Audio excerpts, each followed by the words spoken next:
Gather ye friends around your flickering campfires and listen to tales of daring, horror and high adventure from the worn pages of history. No time for that, Bob.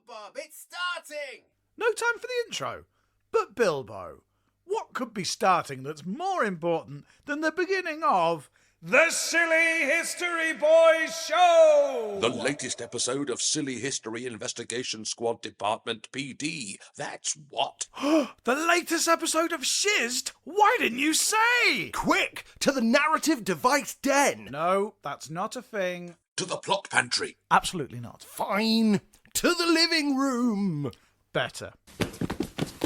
Just in time. Oh, turn it up, Bilbo. Right you are. The flaps still haven't been found. All will be revealed later, but now, on the Silly History Channel, those attractive devils at Shizzed PD are about to track down Geoffrey of Monmouth.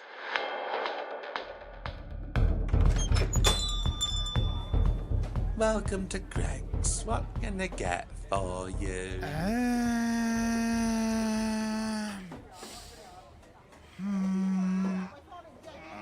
I'll take a sausage roll, please. Very good, sir.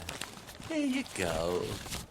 Can I get you anything else? You know, the origin of the sausage roll is shrouded in mystery, isn't it?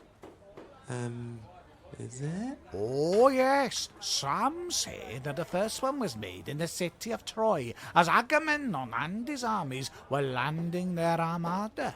Do they? Others say it was the Emperor Constantine the Great who first encased mincemeat in pastry as a celebration of his wife's pregnancy. Right, can I get you anything else? Yet others say that they were originally used as a ritualistic offering to the Celtic god Titanus to warn off botulism. Sir, please, there's a queue. It's lunchtime. Yeah! Hurry up, mate. I only get 30 minutes. Though, of course, it could be all three. One can never be completely sure, but I feel confident enough to say. Geoffrey of Monmouth, you're under arrest for telling fibs. Thank goodness you're here, officer. He's been making up stuff about sausage rolls. Have you no shame, Geoffrey? I was merely informing people that sausage rolls were invented by the Romans to use as a... Oh, he's doing it again. You're only making it worse for yourself, Monmouth. As we all know, the sausage roll is a traditional English dish that rose to popularity in London during the Napoleonic Wars. Now, put down that calorie-riddled treat and come quietly. You'll never take me alive, copper! Go, sausage roll! Ah! Hey, that was slightly warm. Oh, now you made my uniform all greasy. Geoffrey of Monmouth, away! Oh, don't make me run! Get back here, you! This is Sergeant Pearbear. I need all backup units to my location. Monmouth's legging it. Copy, dispatch. Well, just another day on the job for...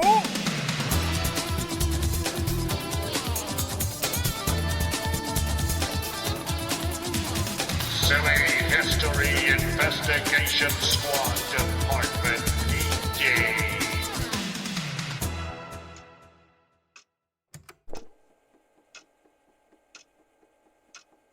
Interview begins just before 1100. In attendance, D.I. Bilbo. And Sergeant Pearbear. Please state your names for the record. Geoffrey of Monmouth. And Robert, 1st Earl of Gloucester. Geoffrey of Monmouth is under my sponsorship, and so I shall be representing him. Oh, tidy. All right, settle down, a pair of you. Especially you, Monmouth. I should be charging you with the spiteful sausaging of a police officer. And I'd do it again, I would. That's on record, that is. You owe me a new shirt. Just wash it at a hot temperature, Sergeant. But the environment, sir. Is there a point to this, gentlemen? As 1st Earl of Gloucester from the 12th century, I've got lots to be getting on with. Oh, yeah? Like what? Well, you know... Earl stuff. Anyway, I'm not the one under scrutiny here. Just Google me if you really need the info. Oh, we will. Don't you worry about that. Come on, officers, what's this all about? I was just trying to enjoy an overly regarded and increasingly expensive pastry good.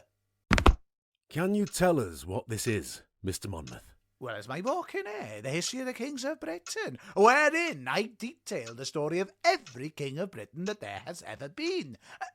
Wait. Don't tell me now that the two of you are fans of me. You only had to ask for a signature, lads. So, you admit you wrote it? That's my name on the cover, so there's no point in denying it.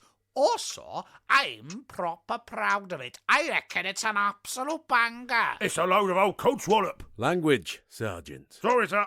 Mr. Monmouth, it has been alleged that your book is full of, well, there's only one way to say it. Fibs. It never is. Outrageous accusations! I will not hear such things said about a publication that is dedicated to me. Geoffrey's book has been long since considered the go-to reference for the origins of British kings for centuries. Times change, Gloucester. Now pipe down, or you'll be nicked for aiding and abetting the spreading of the aforementioned fibs. Just try it. Well, I'll just get my handcuffs, shall I? Gentlemen, please, let's calm this down. Geoffrey, Yes, start at the beginning, and let's go from there. the beginning. Well, it all started when I read the History of the Kings of Britain, which, confusingly, is an entirely different book to mine that's named exactly the same. And who wrote it? Those learned sages Gildas and Bede. But I realised that they'd left out all the kings that came before Christ. I'm a big fan of him, by the way. I'm a monk in it. And they'd also left out King Arthur. So I thought I'd best set that to rights. What, so you just made some stuff up? Of course I didn't. My good chum, Walter, the Archdeacon of Oxford, gave me a very ancient book in the old British tongue that relayed the exploits of all those most ancient kings that came before the birth of the big man, or the J-Dog, as I like to call him. And you thought that book enough evidence to publish your own versions of its events? That I did. You want to know the real beginning? Well, I'll tell you. This is the tale of the first ever king of the Britons, and it all starts with a prophecy told to Ascanius of Troy. And who is Ascanius of Troy? He's one of the survivors of Troy, who, along with the great hero Aeneas, flee to Italy in the aftermath, and also end up ruling that country. He's quite a big deal, mythorically speaking. He is also the grandfather of the main character in this story. I say, magicians, where are you? Show yourselves! I, Ascanius, survivor of Troy and king of pre-Roman Italy, demand your presence. Hail, King Ascanius. Ah! As you command, so I appear. I said magician. You're not a magician. You're that phlegmy witch from episode 106 of the Silly History Boys show, The Lambton Worm. I'm what you've got. Now, what do you want, your majesty? My son, Silvius, and his wife are expecting. I come to seek whether the babe will be a boy or a girl. I would like you to use your magic to find out, please. Why? So I know what colour to buy the baby grows in. Why not just buy white, or perhaps yellow? Or maybe sort of a whitey yellow? No, that might be a bit urine-y. And there's nothing wrong with urine, is there? As a cunning woman, I love me a bit of urine. Look, are you going to help or not? Very well. But I warn you, prophecy once revealed cannot be denied. Yes, I'm sure it'll be fine. You have been warned. I shall now peer into the future. Oh,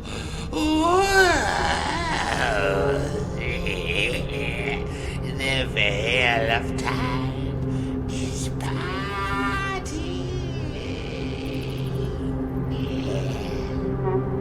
Is it? Yes. Because it looks more like you're just saying ooh and wiggling your fingers. Do you want to do it? I don't know how to. Exactly. Now stop interrupting. Right, sorry.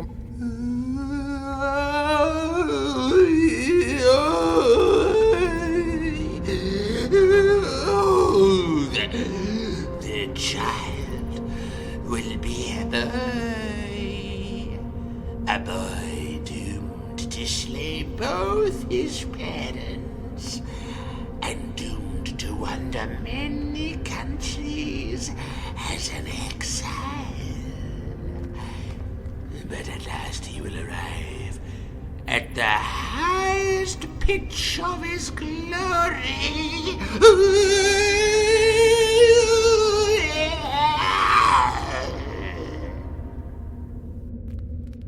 Right, so blue then. Did you not hear what I said?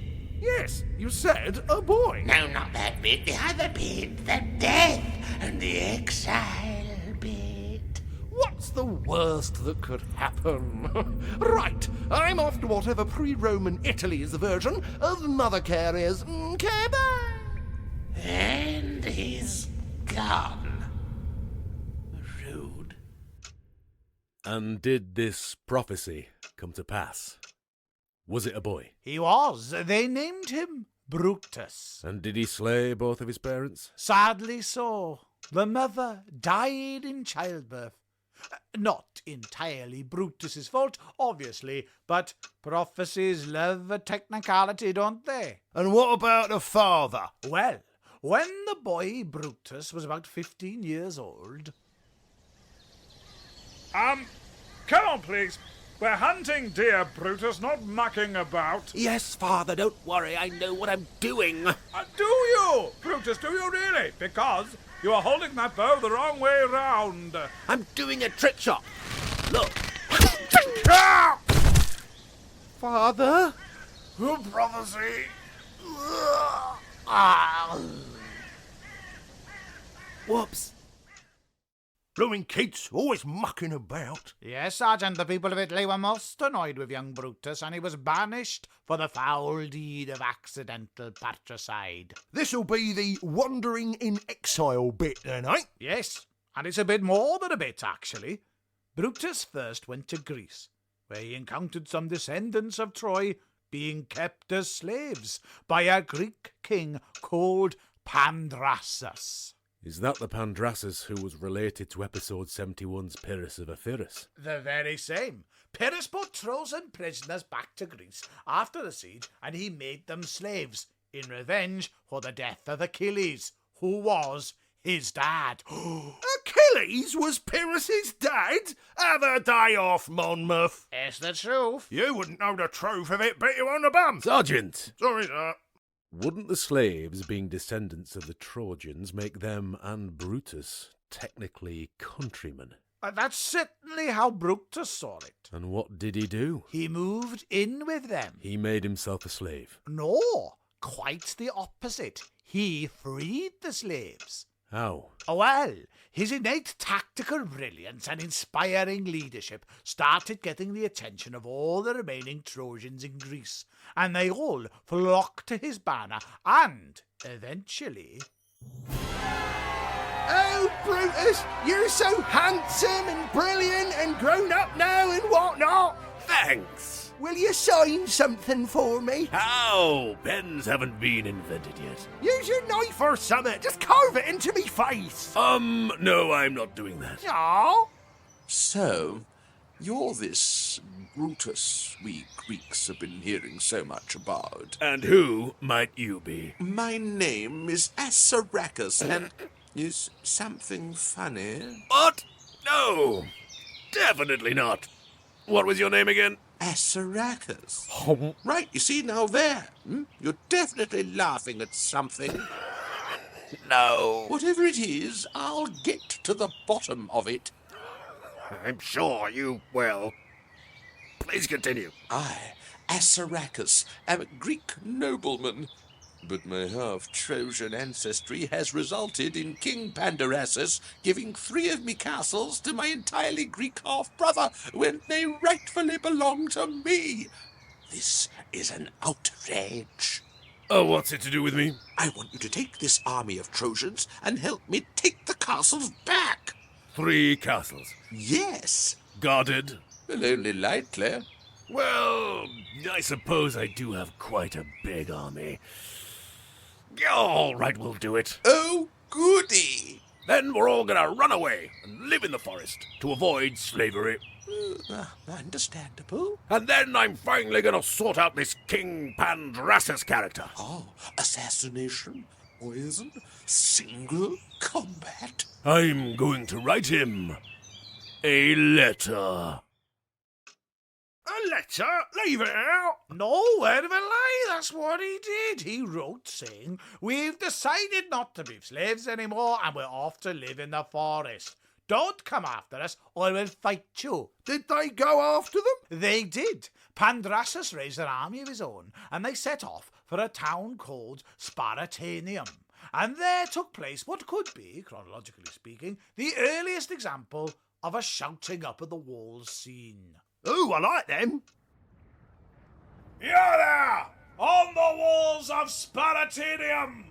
Throw open your gates and return my chosen slaves to me, or I, King Pandrassus of Epirus, like my ancestor Pyrrhus before me, will send wave after wave after wave of men at you until I achieve victory at a cost so profoundly devastating that scholars in the future will question whether or not it was a victory at all.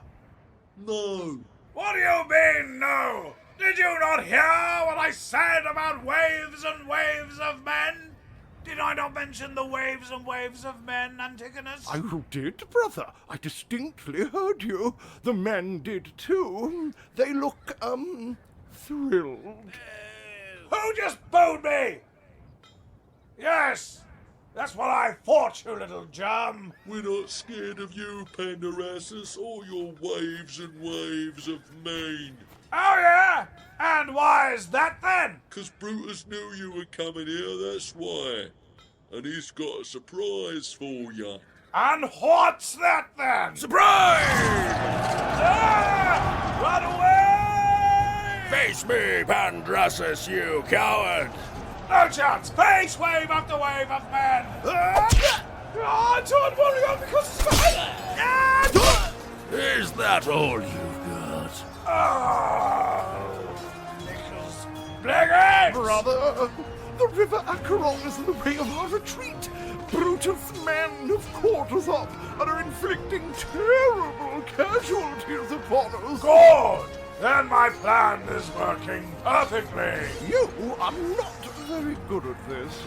Run. I'll take Brutus myself. Okay then, see you later, bye! Now it's just you and me, Brutus. I will enjoy this. A little bit of thunder, a little bit of lightning. Oh, look, the king's brother. You'll make an excellent prisoner. Get away from my squash partner, you brute. Who, the Hades, are you? I'm Anacletus, Antigonus's companion. And I'm gonna butter you like a crumpet. You can try.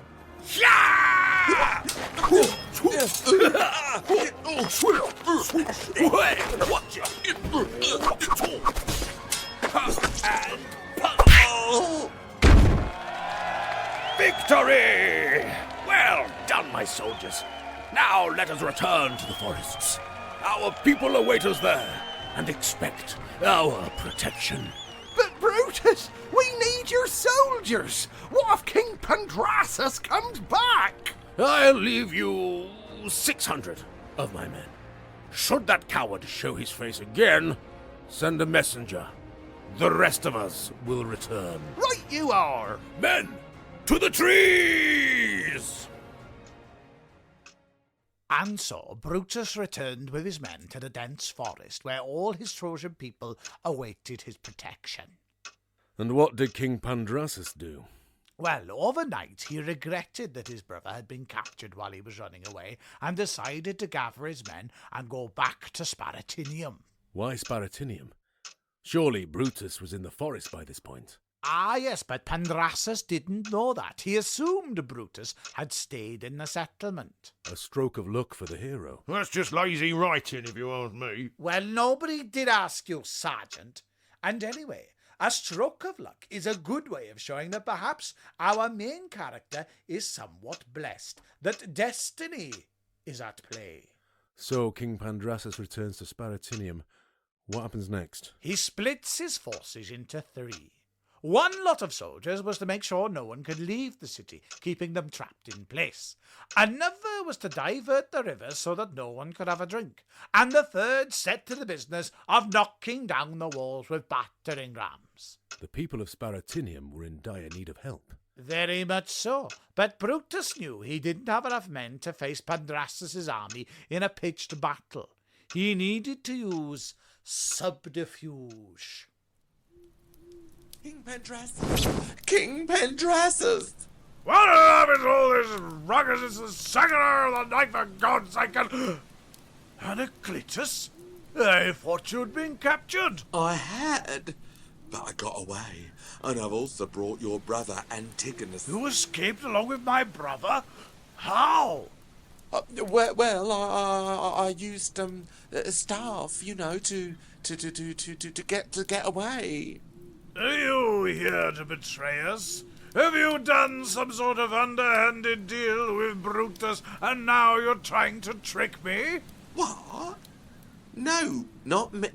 No, look, not me. Look, Antigonus is just out here. Oh, good. Right, let's go. I can't wait to see my brother. Hello, Your Majesty.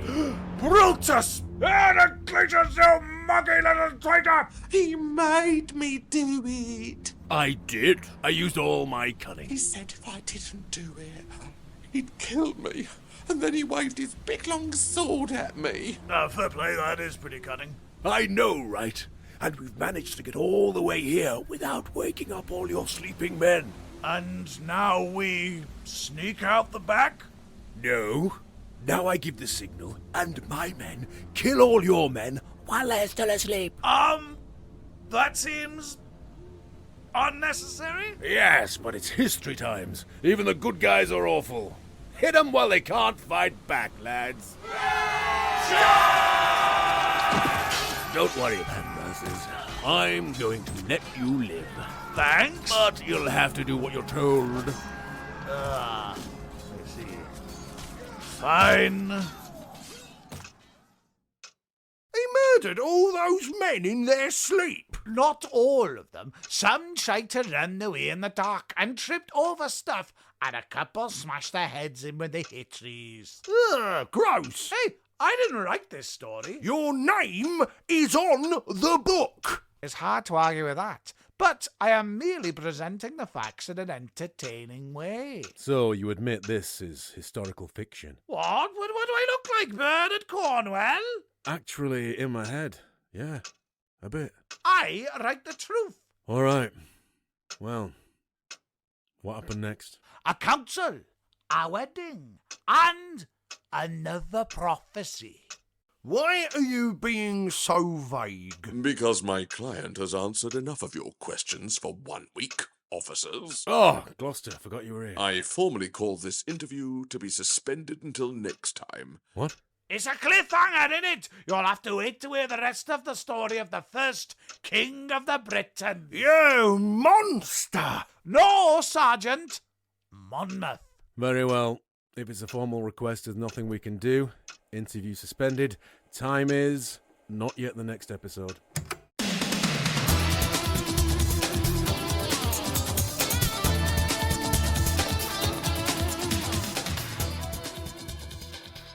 shorter episode than usual. What if it is Tumbo? Perhaps the writers ran out of time. Perhaps they'd been hyper-focusing on repairing their PS5 controller's stick drift in the time they should have been finishing the episode. Or maybe that was just the best place to stop. Who knows, Tumbo? Who knows? Right. Well, dear listener, it seems we have reached the end of another episode of The Silly History Boy Show! And for all the fibs... Porky pies. And the murder of most of an army while they were sleeping. We are... As always... Sorry!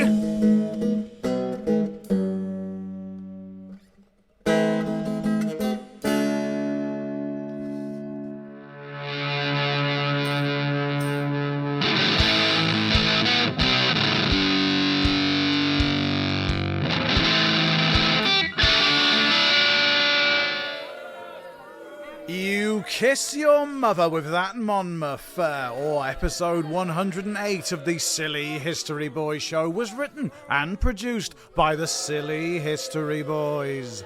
The parts of smarmy TV announcer Sarah, the Greg's employee in the 8th century, the Silly History Boys Investigation Department PD Squad's dispatch, Robert, Earl of Gloucester, a phlegmy witch from a couple of episodes ago, Assaracus, delete your internet history, Peasant 2, and Anacletus were given voice by Tom Tombo Fermor. What a lot of parts with 2 lines he had this week. Well done, Tombo, very good indeed. You feel patronised? Meant it.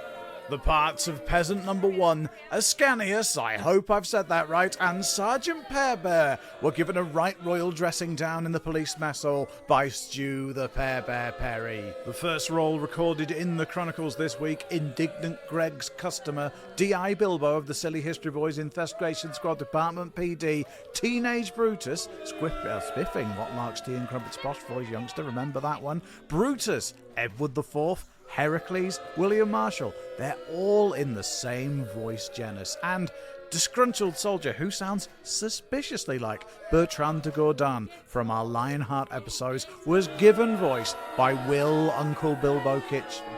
I say Will Uncle Bilbo Kitchen because Pear and Bilbo are currently smashing up Bilbo's kitchen. Apparently Gloria lost a bet, so there you go. They're having lots of fun. Maybe I'll get pictures. Apparently shirtless, wreathed in dust. Anyway, that sounds fun. The parts of King Pandrasus, the Hypertoph, Silvius, a posh dad, and the titular character this week, Geoffrey of Monmouth, were given voice by me, your dear Uncle Bob. And I feel like I haven't taken in breath for quite a long time. I try to do these all in one go. Zips, zaps, splats, and people popping their heads on trees were provided this week by the good people at Zapsplat.com. We, as always, are indebted to Scotty Buckley of Scott Buckley Music for his incredible and free-to-use cinematic music used in this week's episodes. Check him out, yo. If you've enjoyed this particularly silly episode of the Silly History Boys Show, then why not hit us up on all the social media? We're at Silly History Boys Show in most places, Facebook, Instagram, and of course Podbean, who host all our things. If you've enjoyed yourself a lot, then you can find the Ko-Fi link where you can buy us a cup of coffee for being so silly. And do keep an eye on the social media because it tells you where you can see us live. We'll be at Alnwick Castle this year, Warcraft Castle this year, and at many other sites as well that I can't remember. Check out our social media to see where we'll be. You thought I'd forgotten to thank Lord Fastfingers for the Silly History Boy Show theme tune, didn't you? I haven't. Thank you, Lord Fastfingers, for the Silly History Boy Show theme tune. That's all from your dear Uncle Bob for now. We'll see you next time for the second thrilling investigation into Geoffrey of Monmouth here on the Silly History Boys Show. Thank you, bye. Bye.